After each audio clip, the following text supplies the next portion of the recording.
enough. That's good enough. We know.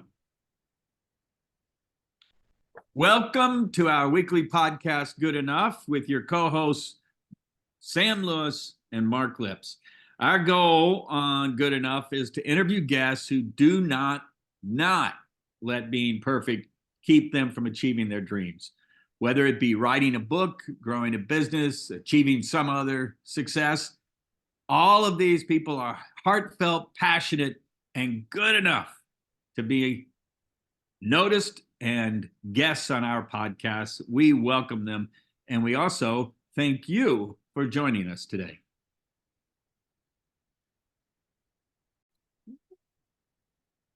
Yeah, there's the birthday boy. Happy birthday.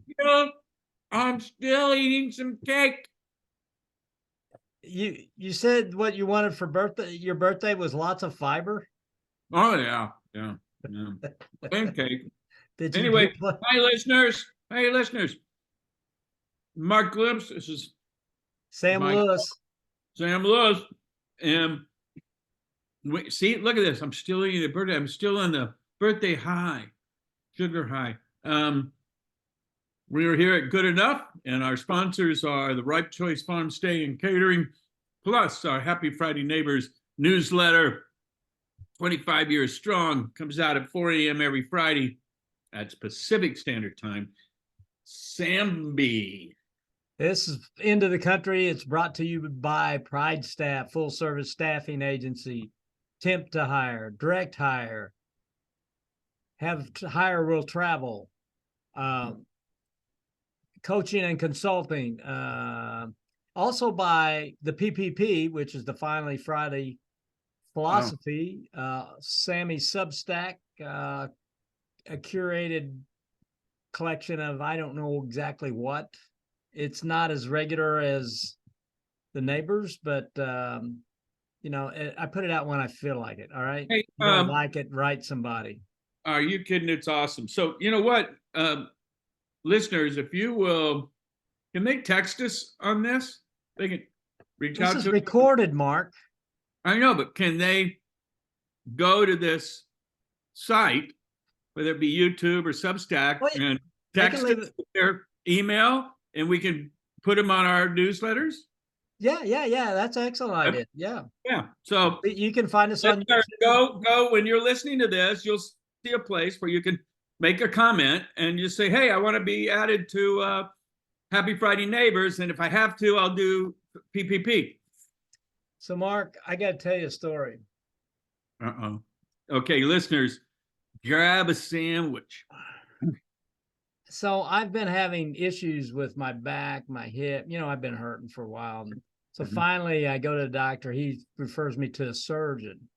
So yesterday, I go to the surgeon, and I get up, and I take a shower in the morning, and there's appointments in the afternoon, and so I go in my underwear drawer. Of course, there's no clean underwear, and I was in a hurry, and in the back of your underwear drawers, those underwear from your when you were in your 20s and 30s, it's so I think so I put up a pair of the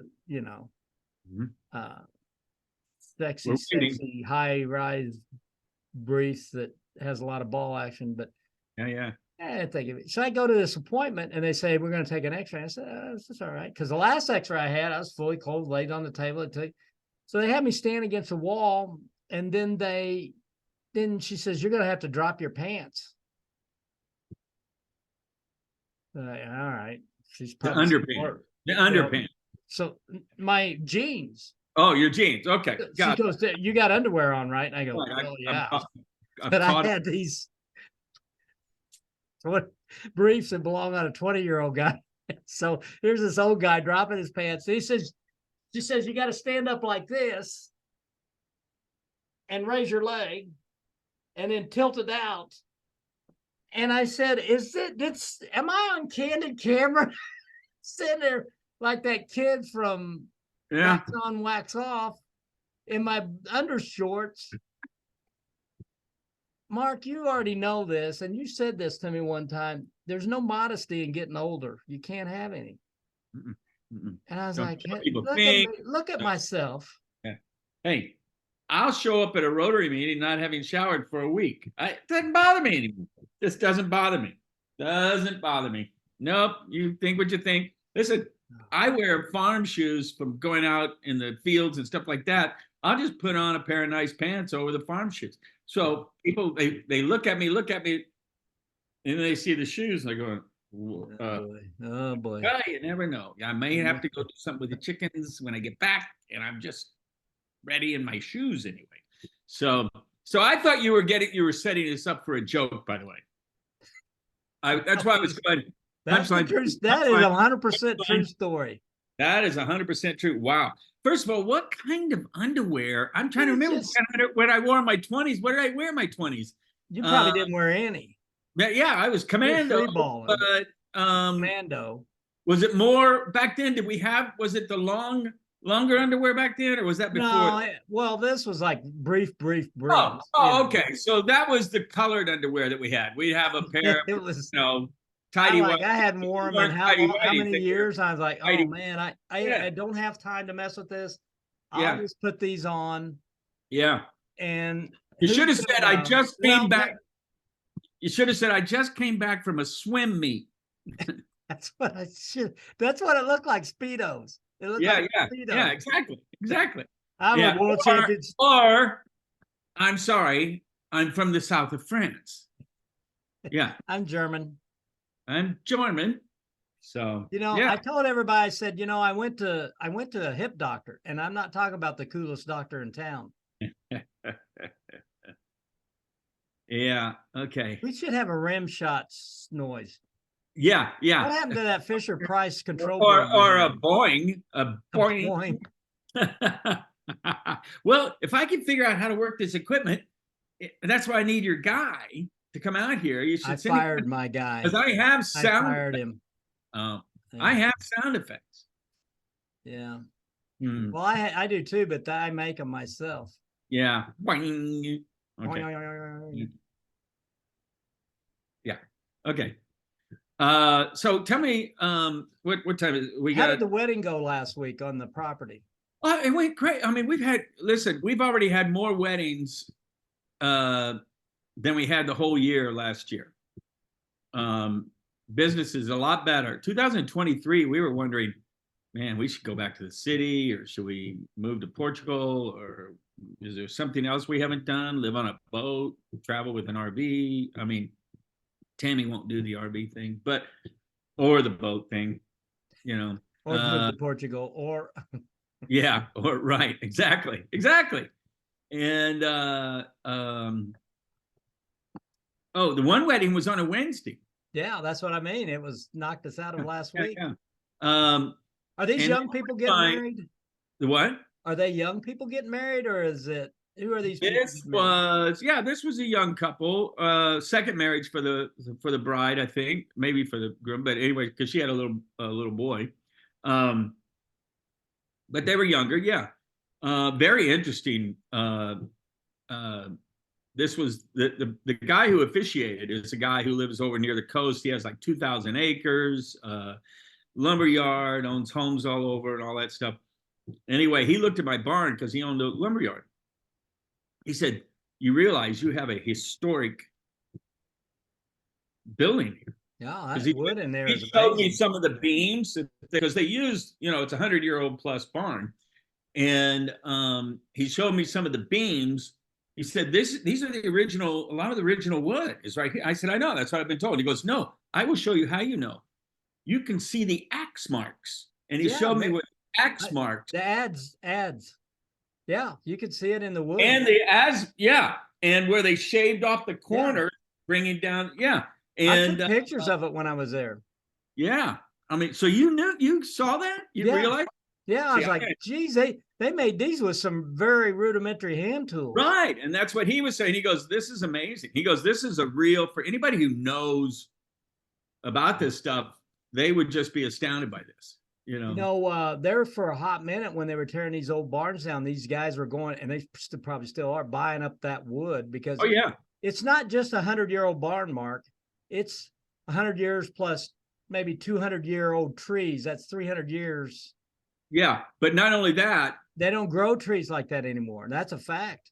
Yeah, no, but also this was back when a 1x6 was a real 1x6, Yeah. or 1x8 was a real 1x8. A real 4x4 was a real 4x4. Yeah. You know, and we talked about that some.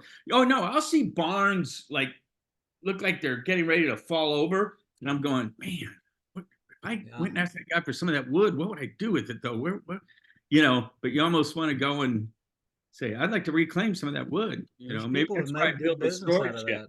Build a storage shed out of reclaimed barnwood. Yeah, I just think the wood in that barn of yours is wonderful. Yeah, it's very cool. Very cool. Very, well, that was fun. I'm excited for you to meet Matt. I think you're going to find he's interesting. He's the CEO of the Peoria Children's Home. I can't believe I've never met him, but the CEO of Lifelong Access turned me on. The guy I hired to run the company, run Lifelong, turned me on to Matt, and he says that Matt and I had similar thinking about nonprofits. And so what? And then he said he had a book. So, you know, I went out and got the book. And I was like, man, me and this guy are right on the same page when it comes to this. When we were kids, did you ever visit the children's home? Not really. You know, I lived over there by it. I always drove by it, always, you know, around it. I never went inside. I don't even know if we could, but. Well, I knew people that had friends out there, and they went out to see them. Really? You know, they would be in the neighborhood. You know, the kids would be, some of the older kids would run around, you know, but it was, you know, it was still growing strong when we lived over on Isabella and Pavey. So I'm curious, it'd be interesting to know the history of some of those kids and where they are now. And if they, well, Matt can tell you a little bit about it when we get on here. He talks a little bit about it in his book, how some of these, and the children's home of Peoria is 153 years old. Well, the Mount Vernon one's got to be pretty old. Did you ever see any of those old pictures of the old farm when it was, well, it's still the same location, but then it was a farm outside of town. Well, yeah, that was outside of town. Absolutely. Wow. See, those are the kinds of things I would love to ask my dad about right now. And I, you know, can't. How old is that? I should ask my Uncle Mick. I should ask him about the children's home. I've never asked him about that. So, hey, we need to go see your buddy. All right? Yep. Let's jump over. All right, buddy. See you there. See you on the other side. Don't let me forget to hit record. Okay. There he is. How you doing? Hey, Matt, how are you? I'm Sam Lewis. Good. We haven't face-to-face met, but we met on the phone. Good. And the other gentleman on this screen is Mark Lips, a high school buddy of mine. Mark lives out in Lake County, California. Has an Airbnb and farm-to-table event space. And you already know a little bit about me, but I'm so excited. I finished up your book over the weekend. A little backstory, listeners. I got hooked up with Matt through Brian Whipperman, who is the CEO of Lifelong Access here in Bloomington, who I hired as the president of the board to run the company. And I guess you got a bit of history with Brian, right, Matt? Yeah. We worked together at Children's Home. Yeah. So Matt, and I knew your name because I'd heard Brian bring it up before that you were out to get me for hiring Brian or something like. I don't know if that was true or not, but it kind of was. But I didn't know you then. I didn't care, so I was being selfish. But Brian had said to me that we were talking, having a 2-hour coffee. You know, with Brian, it could be that or 2-hour Tito's. But anyway, he was saying about my philosophy about the nonprofits. He says, you got to read Matt's book. And I said, can you hook me up? And that's how we got here today. Like, well, he'd be a wonderful. Two things. One, Mark and I are interested in people who are kind of doing things out of the normal scope of things. And two, people who write books. So we've kind of gotten, we didn't know we were going to start a podcast about people who write books, authors, but we kind of have. now, and so we're killing two birds with one stone with you, Matt. Very cool. So, Matt, so let's start with what's your wheelhouse? What do you do? Well, I was a 30-year CEO in the nonprofit space. I ran one of the largest children's homes in Illinois. I decided to step down a couple years ago, and really, I have a theory, and my theory is that when you have a great team. I had 500 employees. We had 1,700 kids a month flow through our agency. We had 54 programs. It was a really large agency. We're roughly about a $33 million annual budget. And when you look at the responsibility you have, it's not only tough, but it's fun. You feel blessed. You feel like you not only take care of your employees, but you take care of their families. And I've always lived like that. But I also feel like it's very hard to follow nonprofit leaders if they're there too long. And it's very hard if someone raises $3-4 million a year to go in and who's going to step in and be able to do that right off the bat. And so what you try to do is you try to have great communication with your board. You try to have great communication with your team, and at the same time, your whole goal is to keep the legacy going. I'm just one. It didn't matter what my title was. I was one employee of thousands and hundreds of thousands of employees over the 157 years that Children's Home's been there. But that's really what I did. I stepped away. I wrote 2 more books. I actually am an executive leadership coach at Harvard Business School. So I work with entrepreneurs and I work with Fortune 500 and went on one of the largest book tours known to man, 61 cities in 67 days. And I really just wanted to get a feel for our nation. And I had a lot of Illinois, Midwest feels of what's going on. There's violence in certain spots. There's homelessness. There's a lot of issues, right? But I wanted to know if that was how it was in every state. And so that was my goal. And my gut was not only right, I learned a lot, and it was fun. So did you also, I wanted to give you a chat. You got what's the name of your company now? Ledgestone is?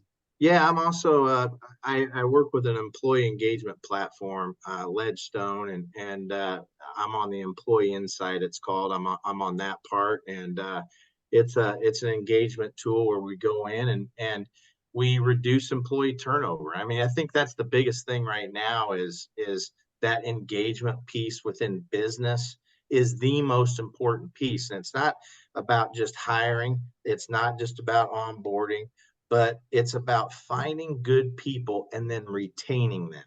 And that is the most important thing for business right now. Well, that's even more so with nonprofits. Well, this is, this is a 2-episode. Well, let me back up. I want to back up earlier in Matt's, because his first story in the book, I like, this don't happen very often anywhere. He's at U of I. Well, I'll let you take it over, Matt. It was just a wonderful story, and the phone call you had to make, and just. You mean with Walter Payton? Yeah. That and how you got into the nonprofit fundraising world to begin with. Yeah, well, I was 6. It started at age 16, and I had a friend I went to school with, and one day he was sitting there, and the next day he wasn't. He died, and he had cancer. And I never had anybody that was a friend pass away from cancer, and it ticked me off. I didn't know how to handle it. I was a tennis player growing up, and played in college, and when you play sports as a kid, a lot of kids dream of just being pros in those sports. I thought I was going to be a pro tennis player. So I was like, I really thought I was good. I really realized later on as I got older that I really wasn't half as good as I thought I was.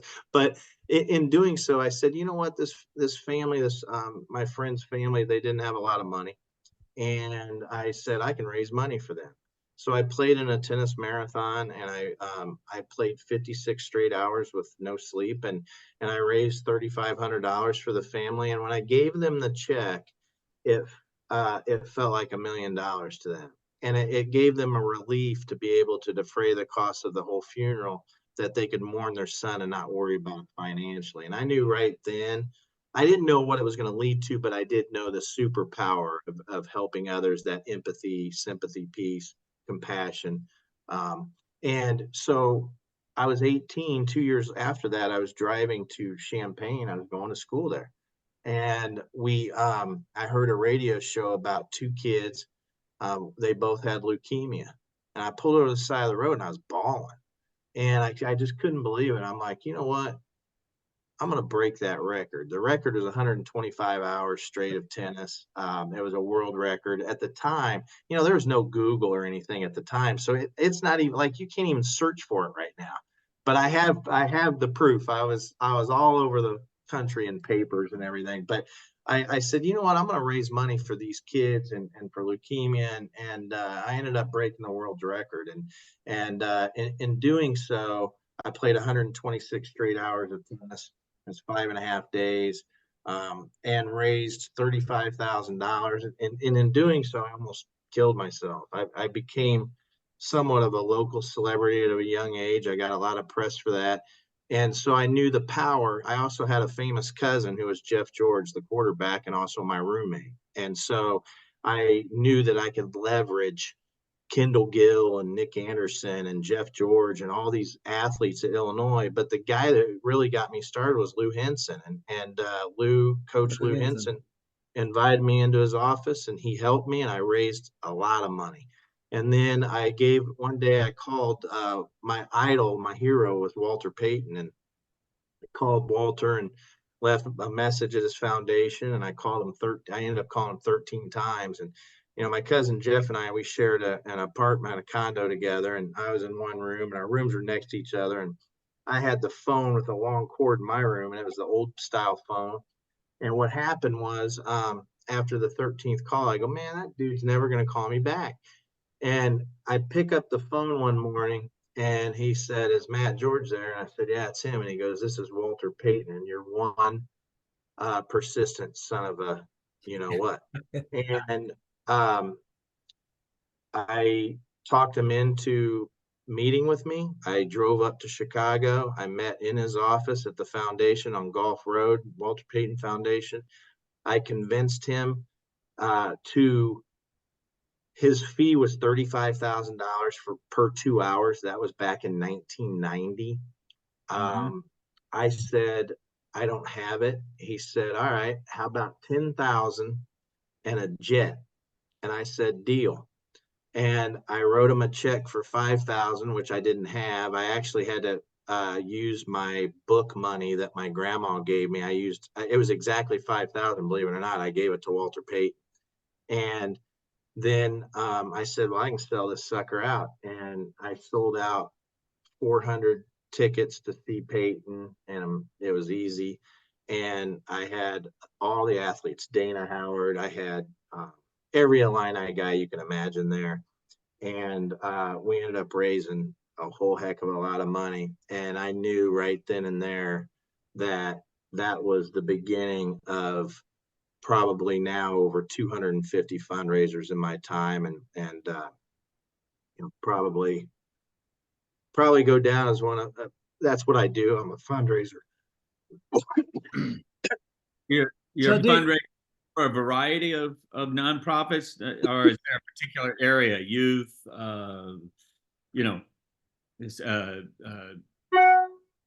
diseases, or is there an area of? Do you have a theme? Yeah. I raise money. Excuse me. I can't believe I'm doing this. Well, it is Illinois in the spring. The famous writer that lived here in Bloomington wrote Infinite. Did you know of David Foster Wallace, Matt? Oh, yeah. Yeah, he wrote a famous article about Bloomington in the Rolling Stone. And one of the things he talked about was how everybody was stoned on Benadryl this time of year. Remember that? Yes, that's funny. No. Well, I figured if you were in tennis and U of I, you had to know David Foster Wallace. Oh, yeah, I know that. Yeah. I've raised money all over the country, but when I ran my cousin's foundation, and we did it for breast cancer in kids. Okay. Then when his career was over, I moved to Peoria. I've never, my dad lived here. I mean, I just didn't want to move back to Champaign. And the reason why I didn't is because everybody wanted to talk about football. Mm-hmm. So I didn't tell anybody what I did, and I came here, and it's been home ever since. I got a call one day from the sheriff, and he said, "I know who you are. I know what you do, and we need help with raising money for an officer that was shot." And Wow. I said, "I can do that." And so I brought in some big names and raised a couple $100,000 here in Peoria, and then I was offered the job to take over Youth Farm, which I merged into Children's Home. Do you know Susan Dannenberger? Right? I know that name. She's very outspoken in the breast cancer. Yes, that's what. Yeah, I couldn't place it. She, Done owns a run. winery there They in even named Springfield.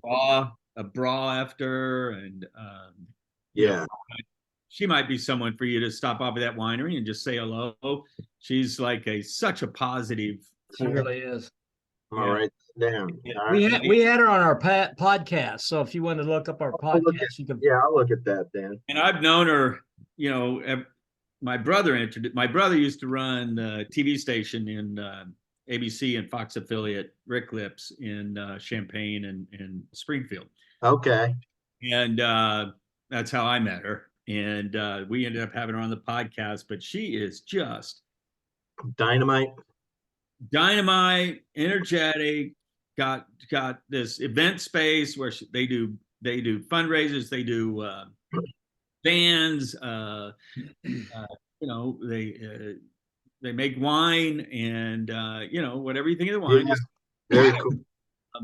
And then but she's such a pot. She goes to New York and Chicago, all these places, and does things. She's been written up many times, but she is still going through the process. She's still getting shots. She's still getting when you have the port, she still has a port. I mean, all of this stuff, and yet you would never know it. She's such a positive individual. I love that. I love that. So I want to talk to you a little bit about, okay, so when you worked with the farm, the children's homes, is this for Illinois? Well, it was its own entity. Yeah, the kids. So basically, here's what happens. In the state of Illinois, there are 23,500 kids that are in the system in the whole state. The state doesn't know what to do with these kids. Right. So there's places like in Bloomington, there's Baby Fold, there's Cunningham Children's Home in Champaign, there's Children's Home here. And basically what happens is we have contracts with DCFS or whoever it may be, and they say, okay, here are these kids, and you take care of them. And it depends what programs they are. Like we had 250 foster care kids, we had residential, we had but are you out of, I mean, is this statewide that you're working with? Because we did kids all over the state. Well, Sammy and I grew up in a little town in southern Illinois, Mount Vernon. And there's a children's home there that we all grew up with. Yeah. I don't know if I knew any kids. I'm sure I must have known some kids from the children's home, but I never went in there. But it was always this monolithic place that used to be a farm, actually, and then developed all around it, and it's now sitting in a neighborhood. Yeah. But it's this big monolithic building. It looks like something out of Orphan Annie, and you wonder. I was curious if you knew anything about it. Yeah, that's a smaller one. I mean, what they do is there's some large ones that are based out of Chicago, and like Mount Vernon as an example, it would be a certain type of program that they would have. So they would send kids that are in the system of the 23-5 to that program. So it's not just kids from Mount Mount Vernon. These are kids that are sent there from all over. It could be Edwardsville, it could be Cook County. Interesting. Yeah, Interesting. so we had 1,700 kids a month. So we had them from Danville to Macomb to Chicago to, What would be something that would dictate that they went to Mount Vernon versus, I mean, some kids get along better in a smaller environment, or well, so that's a great question, actually. I should get asked that probably more. What happens is you may have a kid that has been on the street in Chicago his or her whole life, and they want to come and put them in Mount Vernon or Champaign or something to give them a different perspective and get them off the streets. There's also kids that are labeled certain kids that have been in gangs or whoever, and they need to get away from that area. They may send them to Central, or whatever it may be. But then from a clinical standpoint, and this is probably the most important piece, is from a clinical standpoint, like we were very high end. So we could take very low IQ. We took kids that were abused, beaten, early ages, and we were prepared to take care of those kids. A smaller place, I won't name names, they can't do what Children's Home in Peoria does, or what Lutheran Services does out of Chicago. And so it just depends on the severity.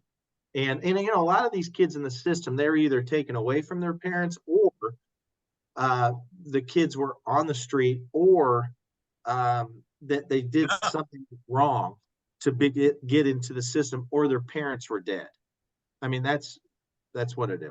What? Okay, is that what separates a kid going into a foster program versus a children's home? Well, a kid in the foster program, let's say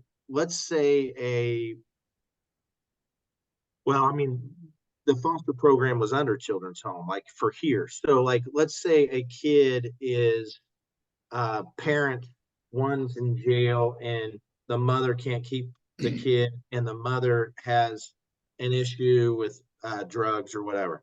DCFS could come in, take that kid, put him in the foster care system, and that's how it works. So, or there's no parents, or that sounds like the children's home. I mean, that sounds like that could be the same thing. So, same thing. Do I want to go into a foster home, or do I want to go into a children's home? Are they given that choice? You don't have a choice, because we had some kids that were this close. If they're arrested again, they're going to jail. They're going to real jail. I mean, not juvie. Right. It's the laws have changed. It's more lenient now. They're trying to get kids with families, so they're trying to work with families more, which there's a family engagement piece that's very important right now. I agree with that piece to a point, but our streets have gotten more violent, and it's at a young age right now. And so for the lack of parents and parenting, I don't care even if it's an aunt, uncle, grandpa, whoever it is, there's a huge gap in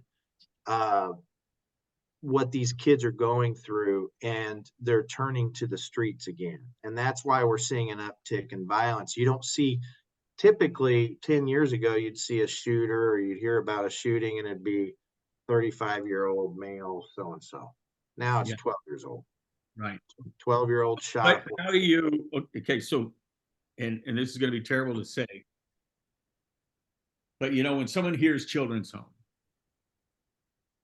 the first thing they think about, if they don't have any experience in it, is orphan Annie, or that type of. Well, it is how it was. That's what it was. Even back in the day, back in the 30s and 40s, you're talking. It's basically a juvenile detention home, I guess. The cider house rules. Yeah, well, there were homes that were looking for people to take in the kids. It was like a little orphan Annie, but it's not like that anymore. Yeah.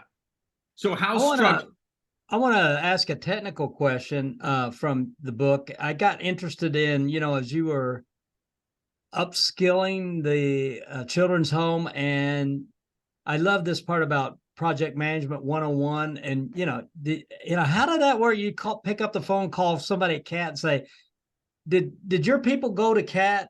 When I say Caterpillar, I'm talking about the machinery manufacturer, which was headquartered in Peoria. I mean, how did that work? I mean, you knew, and this is, I don't want to jump over our conversation we already had earlier a couple of weeks ago, but that taking the shield away from the nonprofit kind of mentality into making, we're still a business, and that was the beauty, I think, of your book. Yeah. It just hooked me immediately. Well, first of all, I'll say I think 85, 90%, this is my number, not an official number, of people that are in nonprofit leadership, I think they 100% mean well. I love those people. I love those leaders. They want to help kids and communities and families. And they're mission oriented, usually, from the clinical side and this and that.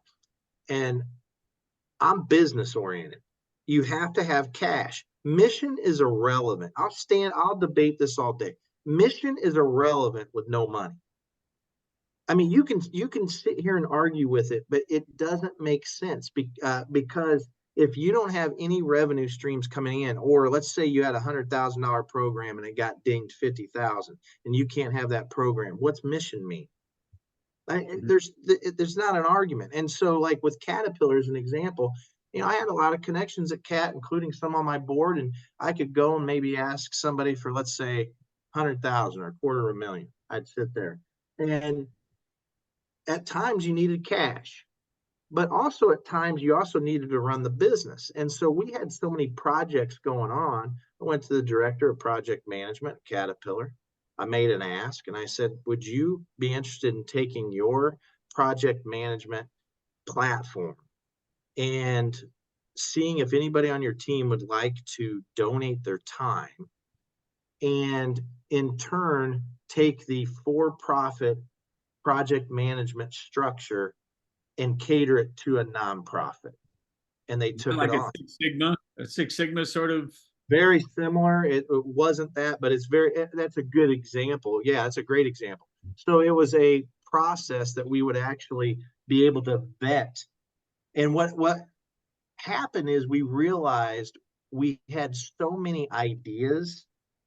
And it wasn't bad to squash some of them, but now we had a process that actually said, you know what, in today's age, I'd say that's a great idea. I'm glad you brought it, but that's in the 2026 budget, or that's in that bucket. And what happened too is that the best thing about it is it got everyone involved. So you could be in food service, and if you had an idea, you could fill out the form and actually start a project and have it vetted by my team. And so we would sit there, and so everyone's voice was heard. And that's what I got another. I know this isn't in your wheelhouse anymore. The children's home. I don't know. Maybe. I still love it. Okay. Look good. On offline. Look up Young Entrepreneurs Academy out of Rochester, New York. Okay. I've run two of those in where I lived before, and that's where you can take a kid.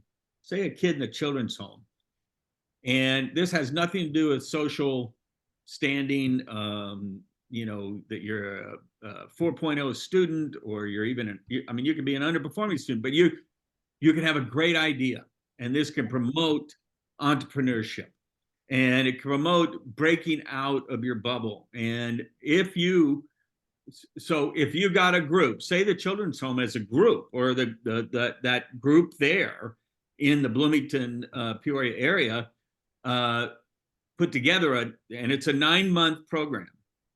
Put together this program.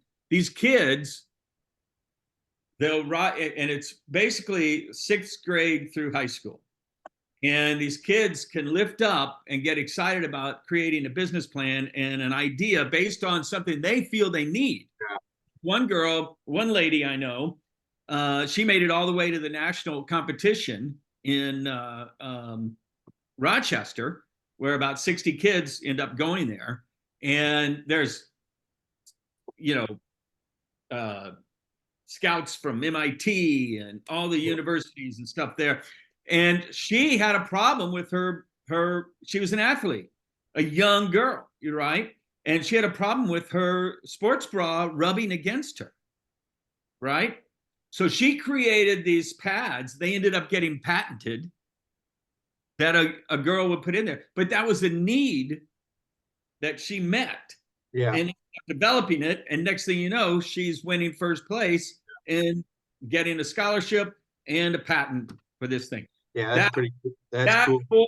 That pulls a kid out of the children's home or a foster, any kind of a system where they feel they're just getting by, I love that. We had programs with the trades that would do that. We had kids that would line up with companies that, were in the roofing business or whatever it may be. And then they go in welding. Caterpillar was big into welding. And but so where the businesses come, right, and where the businesses come in, like Cat and the others, is there is 6 weeks during that program where the kids each have their individual mentor. And so say there's 25 kids in the class. Yeah, so each kid has a mentor. So you go find someone from the business community that spends one day a week or one evening a week in that class as the mentor to that kid and helping him to business plan. It's really just a cool thing for kids that age, because we have the STEM and we have programs for underperforming, but there's nothing there for the kid who has no interest in that or is critically thinking smart and wants to be, wants to dream, wants to build things, wants to do stuff like that. So yeah, that's very cool. I love it. Did this Cat guy, did they come to your site, or did they have like internal training that you sent your people to? They did both. They gave us the option. For the coolness effect, we got to send people to Cat but they came we're talking almost 3 years. They came on site and we had different people, different team members go through it, and team leads and decision makers. It wasn't always just me and the CFO and COO. It was others. And so we had many projects that flowed through. It was cool. It was pretty cool. We did the same thing. Maui Jim Sunglasses. There was a company, a branding company, and they donated their time because the CEO at Maui Jim asked them to, and they did a whole rebrand with us. And then they taught me a lot about branding. And it's just, you just need to ask, and people want to help. It doesn't have to be money all the time. That's exactly. Was the brand? I can't remember who did Lifelong Access use. Was it the same company? David Breyer. I was just on. It was funny you say that. I was just on the phone to David Breyer an hour ago. Yeah. David Breyer did a lot with Damon John, and Grant Cardone calls David Breyer one of the premier branding people in the world. He's a friend of mine. He is a mentor of mine, and we actually have to do some business together. But we were just talking about we're doing something right now together. Well, I just one of the things you said in your book, and by the way, I've referenced your book to half a dozen people already since we talked last. I give it to us. Have them read this. If you do anything else, because I'm working with a couple other nonprofits, we'll remain nameless at this point. But you bring up this branding thing, and then what Mark First, they've been in town I don't know how long, and I was constantly explaining to people who Mark First was, and I haven't lived here all my life. Yeah. And so this Lifelong Access, I think, was a marvelous. I wasn't involved in that one, but I just thought it was a marvelous switch and a different whole vibe to the whole thing. The quick of that story, and it is that I introduced David to Brian. Brian's CEO. Well, I told him, you just need to listen. You're not going to understand it right off the bat, but I'm advising you just to try and listen. And he did. It was David Breyer, Brian Whipperman, CEO at Mark First, and myself. And I remember the conversation, and David Breyer said, "So you're the CEO of a bank, Mark First?" Right. And that kind of put things in perspective. And he was being smart aleck about it, but it was very true. And so, you can be a hidden gem in the community, but what it does is it takes away from what the great people. I mean, I love team members, and it takes away from the passion that they have. And those people that work in nonprofits are the heroes. Those are the people that take the credit off of me. Right. Those Most are good leaders, most good leaders are up here. Yeah, And I mean, it was so cool. And so strong that's people what it in was. place, and they're controlling, but they, they're not the ones. I mean, you still see it, but I mean, Yeah, they're not the ones, yeah. No, I also wanted to ask you about, and this one's the other one that was really important to me, your thoughts on the CFO and what a big shift of thinking that was, that how important they are and what they actually, because I mean, I don't want to go into, I'm not going to go that far into names or anything like that, but that's one thing that I found out: an accountant is not a CFO. Well, you have to have somebody. Here's my theory with CFOs. I'm pretty good with numbers. I want you to be better, and I want a clean audit. So do what we have to do in the most ethical way, 100% ethical way, because we handle people's monies. We have in kind. We have a fiduciary responsibility to take care of these of our dollars, and we had it was a lot of money, right? And so you had to be good. When we had 54 different revenue streams. So when you have 54 different revenue streams, I remember the governor one time asked me, the governor said to me, "If you could gripe about one thing with the system, what is it?" And I said, "I've got 50, but the number one thing that drives me nuts are your audits." Because when you have 54 programs, you have 54 program audits. But DCFS, as an example, they require you per contract to have a legitimate, big name, basically, accounting firm do your audit. Well, RSM was doing our audit. RSM's worldwide, nationwide. If RSM approves our audit, why would you send somebody and take my team's time? Yeah. And so we had 22 audits one year. Wow. 22. And it's you'll never get time back. Oh my gosh. So it's ridiculous. And the DCFS director said the same thing to me. What do I need to do to make things better? And at the time that he was asking everybody, every CEO. And I said, I am so sick of my accounting team wasting their time on your audits.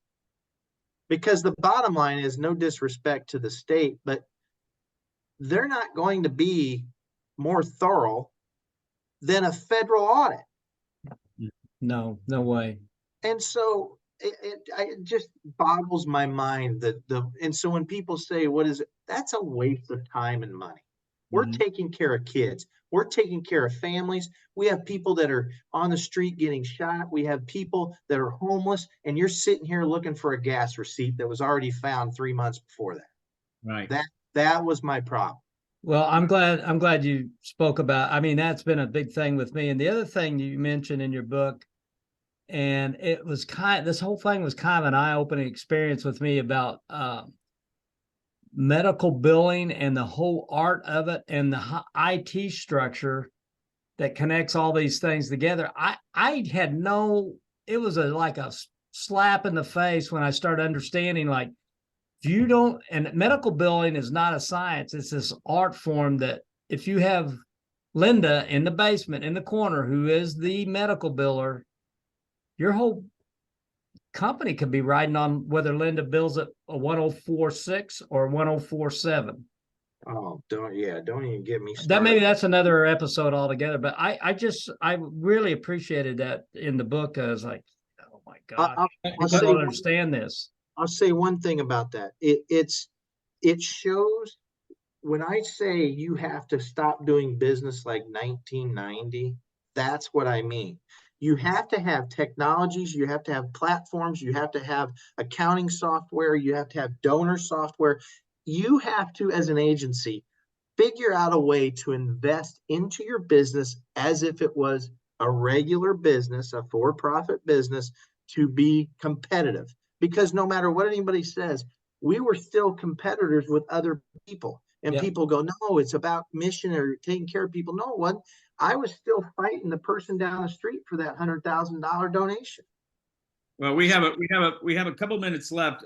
No, we don't have. We have a minute and 20 seconds left. All right, go ahead. On the other side of the coin, marketing. What about nonprofits and marketing? Do you feel generally they're pretty good at that? No, I think they do a terrible job of marketing overall because they don't, they would rather spend, I agree. yeah, they would rather spend them. I don't blame them, but they would rather spend the money on programs and this and that. I love that. But at the same time, in this day and age, when you're trying to hire people and to get people to come, so my daughters are in their 20s. If you want my daughter to work there, you have to sit there and not have furniture from 1975. You Yep. have to sit there and market the jobs and market the agency, and it's a must. I got to stop you there, Matt. I knew this. We were going to run out of time. First of all, smile at the camera. We're going to sort of take a picture. Hey, thank you so much. This is wonderful. I'll try to I get didn't it get to up. ask my AI question. What Hey, about that. my AI? We'll Goodbye, do Matt. it next time. Yep. We'll All do it right. next time. Yeah. Very much Thank you very appreciated. much. See ya. Thank you. Appreciate it. Keep trucking, buddy. All right, man. I'll see you guys. Loved it. Good. Good. Good. Enough. As good enough.